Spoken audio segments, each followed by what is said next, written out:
और आइए हमारी पहली खबर की ओर आपको लिए चलते हैं। बांग्लादेश की अंतरिम सरकार भले ही दावा कर रही है कि देश में सब कुछ ठीक ठाक है, लेकिन बांग्लादेश में हिंदुओं को निशाना बनाने का सिलसिला अभी भी जारी है। पुजारी चिन्मय कृष्णदास की पैरवी करने वाले वकीलों को अपनी जान का डर सता रहा है। तो वहीं जय बांग्ला अब बांग्लादेश का राष्ट्रीय नारा नहीं होगा। बांग्लादेश सुप्रीम कोर्ट ने हाई कोर्ट के फैसले पर रोक लगा दी है। ये रिपोर्ट देखिए। बांग्लादेश में हिंदुओं पर अत्याचार के खिलाफ आवाज उठाने वाले पुजारी चिन्मय कृष्णदास की गिरफ्तारी के बाद से हिंदुओं और उनके उपासना स्थलों को निशाना बनाने का जो नया सिलसिला शुरू हुआ वो अब तक जारी है। हद तो तब हो गई कि जब चिन्मय प्रभु के वकील पर भरी अदालत में हमला करके ये संदेश दिया गया कि न्याय के मंदिर में भी हिंदू सुरक्षित नहीं है। बहरहाल बुधवार को चिन्मय की पैरवी के लिए सुप्रीम कोर्ट के एक वकील रविंद्र घोष चटगांव की अदालत पहुंचे। हालांकि उन्हें सफलता हाथ नहीं लग पाई और चिन्मय की जमानत याचिका ये कहते हुए अदालत ने खारिज कर दी कि उनके पास पैरवी के लिए वकीलनामा नहीं है। आज चिन्मय प्रभु का मामला एक बार फिर अदालत में पहुंचा।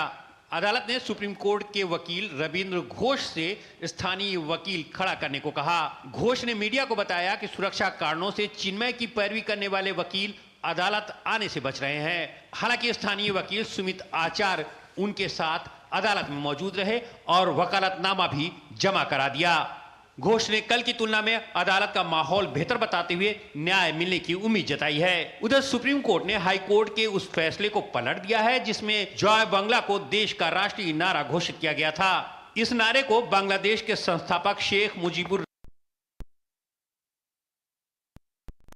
इस आदेश के खिलाफ सुप्रीम कोर्ट में एक याचिका दायर की थी। अदालत ने कहा कि राष्ट्रीय नारा सरकार की नीति का मामला है और न्यायपालिका इस मामले में हस्तक्षेप नहीं कर सकती है। करेंसी नोटों से भी बंगबंधु शेख मुजीबुर रहमान की तस्वीर को हटाने का फैसला किया गया था। इसके अलावा 15 अगस्त को राष्ट्रीय शोक दिवस और सार्वजनिक अवकाश घोषित करने के हाई कोर्ट के फैसले पर भी रोक लगा दी गई थी। बांग्लादेश में हुए सरकार विरोधी प्रदर्शन के बाद बांग्लादेश के राष्ट्रपति बंगबंधु शेख मुजीबुर रहमान की बेटी शेख हसीना को 5 अगस्त को प्रधानमंत्री पद और देश छोड़ना पड़ा था। तब अंतरिम सरकार ने बांग्लादेश की सत्ता संभाली। इसके बाद बंगबंधु रहमान और शेख हसीना के खिलाफ फैसले लिए जा रहे हैं। हमारे खास मेहमान लेफ्टिनेंट जनरल संजय कुलकर्णी हमारे साथ जुड़ रहे हैं। रिटायर्ड हैं और सामरिक और विदेशी मामलों के जानकार हैं। संजय जी, बहुत बहुत स्वागत है आपका हमारे इस कार्यक्रम में। पहला सवाल आपसे यही जानना चाहेंगे कि बांग्लादेश में ये क्या कुछ चल रहा है। बांग्लादेश को आज़ाद कराने में जिनकी सबसे बड़ी भूमिका थी उनकी सारी पहचान वहां से मिटाई जा रही है।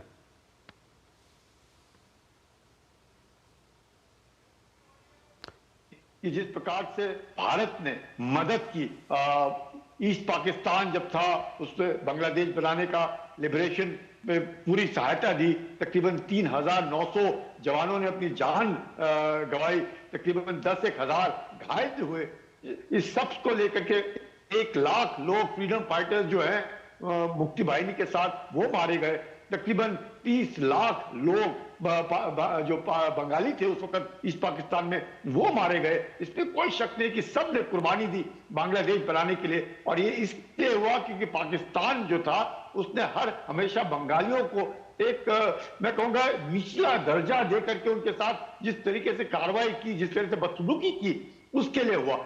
आज हमें बहुत दुख होता है कि आज वही कार्रवाई जो पाकिस्तानियों ने, जो पंजाबी या पठान जो पाकिस्तानी थे जिन्होंने बंगालियों के साथ उस तरह का दुर्व्यवहार किया, वही दुर्व्यवहार हमें देखने को मिल रहा है आज उन्हीं लोगों से अपने हिंदू भाइयों के साथ जो वहां पर रहते आए हैं, जो बांग्लादेशी हैं, जिनके लिए उन्होंने कुर्बानियां दी हैं, जिन्होंने अपने बांग्लादेश को अपना देश माना है, सब कुछ उसके लिए न्यौछावर किया है। और आज जो मुजीबुर रहमान जी जिनको बंगबंधु कहते हैं, उनका नामो निशान हटा दिया। इंदिरा गांधी कल्चरल सेंटर था उसको तोड़ फोड़ दिया। जो नोट थे, करेंसी नोट थे, उनके ऊपर जो मुजीबुर रहमान की जो चित्र रहता था उसको हटा दिया। जय बांग्ला जो रविंद्रनाथ टैगोर का जो संगीत जो मुजीबुर रहमान को बहुत पसंद था उसको उन्होंने बिल्कुल उसका नामो निशान मिटाने की कोशिश। तो ये जो एक मैं कहूंगा रेडिकलाइजेशन जो है एक तरीके से जो जमात और जो बीएनपी को लेकर के जिस कार्रवाई हो रही है, और जो यूनुस जो उनके केयर टेकर मैं कहूंगा बांग्लादेश में है, जो उम्मीद थी उनसे वो शायद हमें कहीं कम नजर आ रही है। कहीं ना कहीं उनको भी मैं कहूंगा ये जो संगठन है जमात जैसे, उन्होंने उनको घेर रखा है, और वो अपने आप में भी शायद मुझे लगता है he is not able to assert himself कि भाई इस तरीके से भारत जो है उन्होंने बांग्लादेश को अपने पांव पे खड़े रहने के लिए बहुत मदद की है, और हम हमेशा चाहेंगे कि बांग्लादेश हमारा पड़ोसी है और हम पड़ोसी के साथ उस तरीके से बहुत अच्छा पेश आएंगे, इसमें कोई शक नहीं है। और 4000 किलोमीटर से ज्यादा उनके साथ हमारा बॉर्डर है, सिर्फ 180 किलोमीटर उनका म्यांमार के साथ बॉर्डर है। तो वहां पर भी आप देखते हैं कि रोहिंग्या को रोकने के लिए जिस प्रकार से म्यांमार में परेशानी की है बांग्लादेश को लेकर के उनके, तो ऐसे माहौल में मुझे लगता है बांग्लादेश और भारत को दोनों देशों ने मिल करके एक साथ, और खासकर जब भारत ने 2-4 कदम चल करके उनकी मदद की है, मेहनत कर रहे हैं बार बार। और हाँ, अपने जो विदेश सचिव हैं उन्होंने भी जाकर के उधर इस बात का उन्हें कहा है कि हमें जरूर दुख हो रहा है कि जो हमारे हिंदू भाई बंधु हैं उनके साथ जो व्यवहार किया जा रहा है वो ठीक नहीं है, क्योंकि सब एक है। और अवामी लीग जरूर शायद मैं कहूंगा कि एक बहुत सक्रिय पार्टी रही है बांग्लादेश को लिबरेट करने में। और जिस प्रकार से शेख हसीना भी, अब मुझे लगता है बड़ा दुख होता है कि उनके परिवार को उन्होंने ही मारा, और जो रहमान जो थे और उनके साथ जो सारा परिवार था, वो मतलब आज दुख होता है कि जिस देश के लिए हमने अपना खून बहाया, जिस देश के लिए हमने मदद की, वो भी छोड़ दीजिए, मदद क्या, हमारे पड़ोसी है, हमें अच्छा लगता है हमारे पड़ोसी के साथ अच्छा रहने के लिए, अच्छा करने के लिए, लेकिन जो दुर्व्यवहार हमारे भाई बंधुओं के साथ हो रहा है, क्योंकि वो हिंदू हैं, वो बांग्लादेशी हैं, हिंदू तो बात की बात है, वो बांग्लादेशी हैं, और उनके साथ इस तरह का दुर्व्यवहार वही के लोगों ने करना, और क्योंकि वो पाकिस्तान से के द्वारा उनको उकसाया जा रहा है या कहीं से भी उकसाया जा रहा है, तो ये तो गलत बात है। क्योंकि पाकिस्तानियों ने लाखों बंगाली औरतों के साथ बलात्कार किया है, लाखों लोगों को मारा है, टिक्का खान को बुचर कहा जाता है। और ऐसे हालात में जब भारत ने उनकी मदद की और भारत के साथ बरखिलाफ इस तरह की कार्रवाइयां करना, वो भी पाकिस्तान के उकसाने के ऊपर, बहुत शर्म की बात है और बहुत दुख होता है कि ऐसे नहीं होना चाहिए, चाहे छोटे ही तत्व हो। मैं ये नहीं कहूंगा कि सारे बांग्लादेशी ऐसे हैं, नहीं, बिल्कुल नहीं, उनके साथ बहुत बढ़िया रिश्ते, हमारे बहुत अच्छे लोग हैं और उनके काफी लोग हमारे पास हैं। लेकिन ये जो कार्रवाई है, चाहे थोड़े से लोग हैं, पर हिंदुओं को मारना, चिन्मय को नहीं छोड़ना, चिन्मय को नजरबंद में रखना, जेल में डाल करके रखना, उनको को वकील नहीं देना, और उनके बाकी हिंदुओं को जलाना, मारना, उनको ये तो संजय जी देता है एक अच्छे पड़ोसी को ले। संजय जी, आपसे यहाँ पर ये भी मैं जानना चाहूंगा कि चलिए थोड़ी देर के लिए मान लेते हैं कि बांग्लादेश पाकिस्तान से दोस्ती बढ़ाना चाहता है, पाकिस्तान के जो रेडिकल एलिमेंट हैं वो बांग्लादेश की जो अंतरिम सरकार है उसके पीछे कहीं ना कहीं काम कर रहे हैं। सवाल यह है कि अगर हम भौगोलिक दृष्टि से देखें या आर्थिक दृष्टि से देखें, व्यापारिक दृष्टि से देखें, तो पाकिस्तान के साथ दोस्ती कितनी फायदेमंद हो सकती है बांग्लादेश के लिए? पाकिस्तान आर्थिक स्थिति पाकिस्तान की देखिए क्या बुरा हाल है। पाकिस्तान पूरे दुनिया भर में कटोरा लेकर के घूम रहा है, पाकिस्तान का बुरा हाल है। बांग्लादेश जब ईस्ट पाकिस्तान हुआ करता था तब उनके कारण उनकी आर्थिक स्थिति अच्छी होती थी, जब एक्सपोर्ट्स होते थे ईस्ट पाकिस्तान से, उनके कारण पाकिस्तान जो है पूरे अपना रोज का खर्चा पानी पूरा कर सकता था।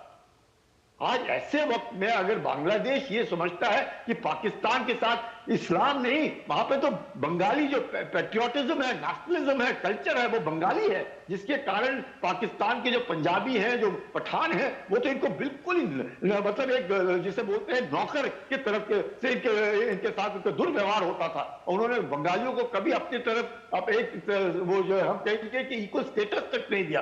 तो ऐसी हालत में आज उन्हीं की तरफ से जाना, उन्हीं की बिल्कुल करना, और तो